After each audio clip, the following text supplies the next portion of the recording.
Hey everybody, welcome to our fourth installment in the 5 pillars of snatch technique. Today we're going to go over the turnover and the squat under, okay?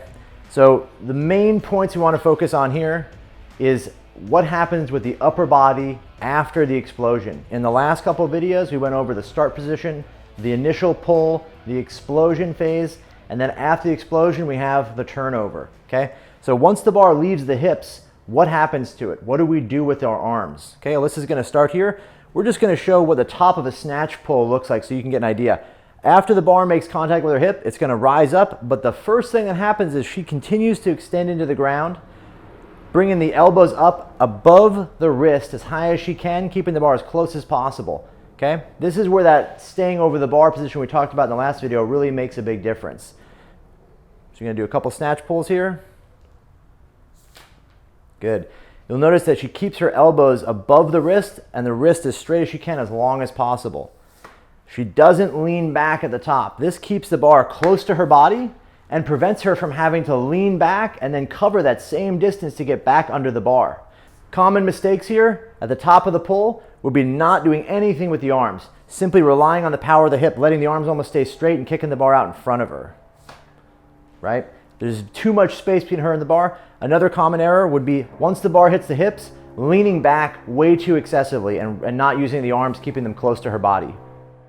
One more fault, and something to be really aware of, is the elbow position. We want to make sure the elbows stay above the bar so we can utilize the upper body musculature to keep it close to us. If Alyssa makes contact with the bar and then lets her elbow bend and break and go backward and the bar comes up, it's still close to us in front, but we're not able to control it here if our elbows are behind us. The second part of the turnover really is the squat under. And this is where we're talking about when Alyssa is completely done pulling, she has to start moving downward. So what we're looking for here is that as Alyssa goes down under the bar, her hips are the first thing to descend. In order for that to happen, her knees have to travel forward and she has to move her legs out a little bit so that she can actually receive her hips kind of between the thigh.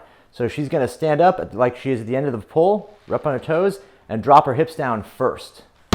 Okay, see, this bottom position is really good. Knees are forward, weight's on the quads, torso's upright. She's able to support a lot of weight this way. It's really stable and balanced. She's gonna stand up and do one more. Rise up onto the toes, and then she's gonna drop down to a hip first, catching it nice and solid. Back stays straight.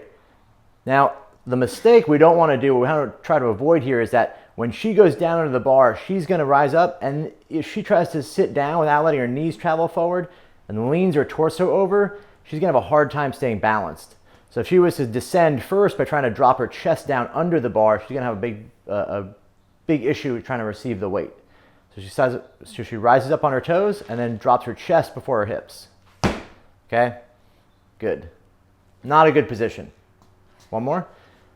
What I want to avoid is that the hips go back and the chest goes down, prevents her from squatting any lower, and really is an unstable and unsafe position for the shoulder. To wrap up our 3 main things we went over today, we're focusing on keeping the elbows above the wrist, keeping the shoulders and elbows active in the top of the pull after the contact with the hip. 2, focusing on not leaning backwards or forwards too much when you actually turn the bar over. We don't want to get away from the bar. That bar needs to stay close and tight to us.